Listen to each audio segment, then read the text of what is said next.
Mensajes de salvación para leer. Título del mensaje: El paraíso y el árbol de la vida. Los detalles. Hay 3 versículos en la Biblia que nos hablan acerca del paraíso, como un lugar habitable, y uno de estos versículos lo encontramos en Apocalipsis 2:7, el cual dice: El que tiene oído, oiga lo que el Espíritu dice a las iglesias. Al que venciere, le daré de comer del árbol de la vida, el cual está en medio del paraíso de Dios. Observe que en medio del paraíso está el árbol de la vida. Este detalle, del árbol de la vida, en medio, del paraíso, es clave para entender mejor qué es el paraíso ofrecido por Jesús al buen ladrón, ver San Lucas 23:43, en la Biblia. Averiguando en qué otros pasajes del Nuevo Testamento encontramos ese misterioso árbol de la vida, se halla también en Apocalipsis 22:14. Estos 2 versículos dicen: en medio de la calle de la ciudad, y a uno y otro lado del río, estaba el árbol de la vida. Bienaventurados los que lavan sus ropas, para tener derecho al árbol de la vida, y para entrar por las puertas de la ciudad. Comparemos con atención los textos de Apocalipsis 2:7 y Apocalipsis 22:14, porque ambos textos nos dan mucha luz sobre el llamado paraíso de Dios. Aquí hay 4 puntos. 1. El árbol de la vida está en medio del paraíso de Dios, Apocalipsis 2:7. 2. El árbol de la vida está en medio de la calle de la ciudad, Apocalipsis 22:2. 3. El paraíso es una ciudad, puesto que se nos dice que, el árbol de la vida está en medio del paraíso y en medio de la calle de la ciudad, puntos 1 y 2.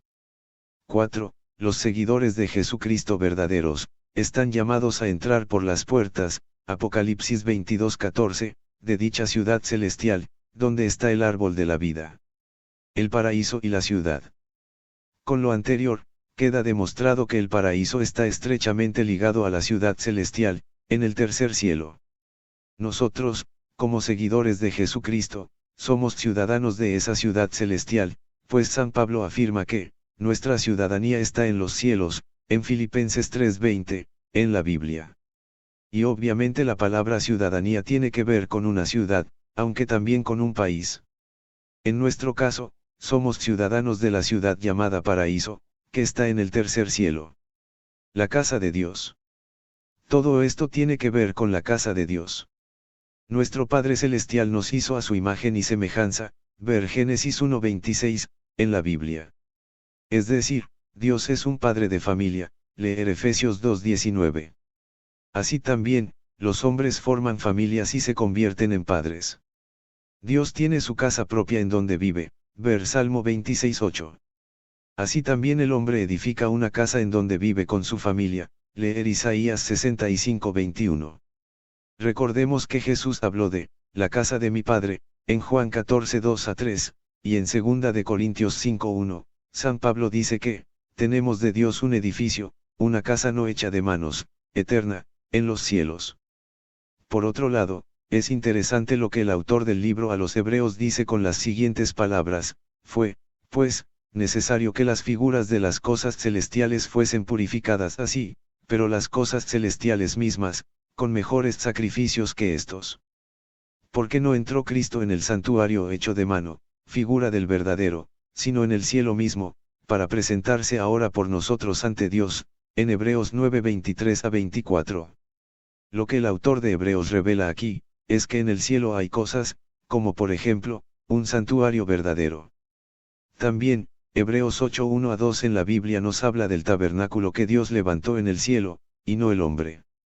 Igual ocurre con la ciudad celestial, cuyo arquitecto y constructor es Dios, dice Hebreos 11:10. Sí, mis hermanos espirituales, en el cielo hay cosas reales, o verdaderas, hechas por las manos de Dios. Ese tabernáculo de Dios, donde Él mora, nos incluirá a nosotros, pues la Biblia dice que, Dios estará con los hombres, y Él morará con ellos, en Apocalipsis 21:2-3. Por tanto, es evidente que los salvos por Jesucristo, permanecerán con Dios, ver Salmo 140:13, allá en la ciudad santa, o paraíso, en el tercer cielo. Entonces, los salvos entrarán a la ciudad llamada paraíso, ver Salmo 118:19-20, y a Apocalipsis 22:14. Está claro que el paraíso tiene que ver con una ciudad celestial, que está en el tercer cielo, y que también es llamada casa de Dios. Y también es claro que este paraíso, o ciudad celestial estará disponible para que los salvos puedan entrar en él, y moren con Dios. Algunos seguidores de Jesucristo creen que este paraíso, o ciudad celestial bajará del cielo para radicarse en esta tierra, y para eso citan Proverbios 11:31.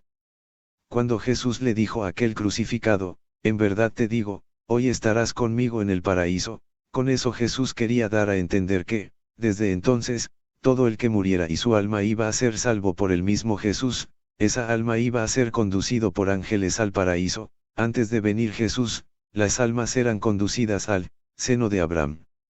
Ninguna alma salva, sin importar su rango, o su servicio a Dios en este mundo, sería llevado al cielo, sino al paraíso. Porque en San Juan 3:13 en la Biblia, Jesucristo dice, nadie ha subido al cielo, sino el que bajó del cielo, es decir, el Hijo del Hombre que está en el cielo. Aquí, el Hijo del Hombre, es el mismo Jesucristo. Esto está en la Biblia católica, en San Juan 3:13. Yo tengo entendido que el paraíso es la antesala del lugar donde mora Dios y los ángeles, ver San Juan 14:2-4. El paraíso es como una oficina del cielo, por donde es necesario pasar antes de morar con Jesús y con Dios, si nuestro Salvador no regresa antes de que una persona salva muera. También tengo entendido que en el paraíso están las almas de las personas que han muerto, y que calificarán para estar en el reino de Cristo, ver Apocalipsis 6:9-11. Todos los hijos de Dios tienen que pasar por el paraíso. Jesús, que es ejemplo de cada hijo de Dios, también pasó por el paraíso, porque Jesús le dijo al buen ladrón, hoy estarás conmigo en el paraíso. Puesto que los hijos de Dios no han subido al cielo, como dice San Juan 3:13, las almas de ellos están en el paraíso, donde está el buen ladrón. Esas almas están esperando el regreso de Cristo a esta tierra. En el paraíso, las almas están al estilo de los bebés en los vientres de las mujeres embarazadas, que van a dar a luz. Los bebés en las matrices de las mujeres, están inactivos, así están las almas en el paraíso. Los verdaderos santos de Dios, no pueden escuchar oraciones que las gentes les rezan diagonal oran, porque ellos están como bebés que van a nacer, y estarán así hasta que Dios los resucite. Por eso, los hijos de Dios que mueren asesinados, desde el paraíso no pueden informar acerca de sus muertes. Miles y miles de hijos de Dios han muerto asesinado en todo el mundo, y nadie sabe quiénes fueron los asesinos. Niñas violadas y asesinadas, desde el paraíso las almas de ellas no pueden informar a sus familiares, porque ellas están como los bebés en las matrices de las mujeres embarazadas. Solo Jesucristo se puede comunicar con nosotros, porque ya Él fue resucitado para entrar al cielo. La Biblia católica no dice que la Virgen María ya fue resucitada de la manera que Cristo fue resucitado, para entrar al cielo. Cuando Cristo regrese y ella sea resucitada por Dios, posiblemente ella será manifestada como la mujer más distinguida entre las mujeres. Se cumplirá entonces, lo que la Biblia dice, bendita tú, entre las mujeres, porque las bendiciones de María serán superiores a las de las demás mujeres. Los demonios de Satanás son los que maliciosa y engañosamente contestan las oraciones dirigidas a las vírgenes y a los santos, y ellos las contestan para mantener engañados a los que se dejan engañar por ellos. Satanás y sus demonios hasta hacen milagros para engañar a las gentes. Así, los que se dejan engañar, se convierten en propiedades de Satanás. Los que son engañados por demonios, el día que mueran, los mismos demonios conducirán sus almas al infierno, porque los ángeles de Dios no las asistirán, por haber confiado y haber dependido de los demonios, por haber desobedecido a Dios, cuando Él nos ordena que solamente dependamos de Él, y por otros pecados que conducen al infierno. En la Biblia católica, Dios nos ordena diciendo, llámame, y yo te responderé, en Jeremías 33:3. Pero la mayoría de las personas del mundo, en lo espiritual, se inclinan a buscar ayuda fuera de Dios. En toda la creación y fuera de ella, Dios es el único todopoderoso, y el mismo Dios nos ordena que le llamemos y Él responderá. Es mejor buscar auxilio en el más poderoso, el cual es Dios. Jueces 2:11, en la Biblia, dice, entonces los israelitas hicieron lo malo ante los ojos del Señor, y sirvieron a los Baales. En lo espiritual, buscar ayuda fuera de Dios es servir a los Baales, porque la persona, al estar anhelando la ayuda de un Baal, santo, virgen, etc., le ofrecerá atención y adoración que pertenece a Dios.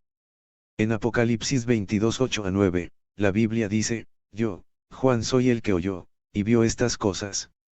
Y después que las hube oído, y visto, me postré para adorar a los pies del ángel que me mostraba estas cosas.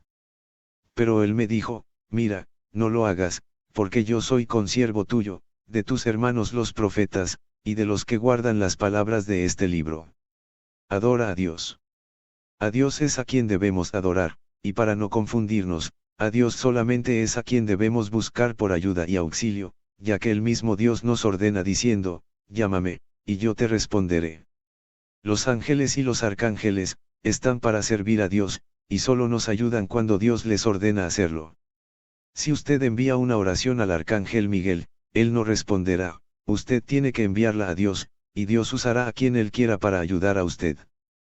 Cuando usted le pide directamente a un arcángel, no le responderá. Luego Satanás se apodera de la oración, y la responde, y usted creerá que fue el arcángel. En Jeremías 23:21, Dios dice, yo no les hablé, mas ellos profetizaban. Muchas veces Dios dice, yo no fui quien envió esa ayuda, porque fue Satanás quien engañosamente lo hizo. Por eso, Dios no acepta que estemos con él y a la vez con los Baales, entidades espirituales. En lo espiritual, hay que estar solo con Dios. Nuestro Creador solo comparte su gloria con Jesucristo, y con el Espíritu Santo. Recordemos que los tres forman la Trinidad. En Génesis 1:26 en la Biblia, Dios dijo, hagamos al hombre a nuestra imagen, conforme a nuestra semejanza. Esta declaración la hizo Dios a Jesucristo, y al Espíritu Santo. Recuerde que los asuntos de Dios, no son como la iglesia a la que usted pertenece quiere que sean, o como su iglesia ha enseñado como ella quiere que sean. Los asuntos de Dios son como Dios los narra en su Biblia. Muchas gracias por leer, ver, y escuchar este video. Que Dios le bendiga ricamente.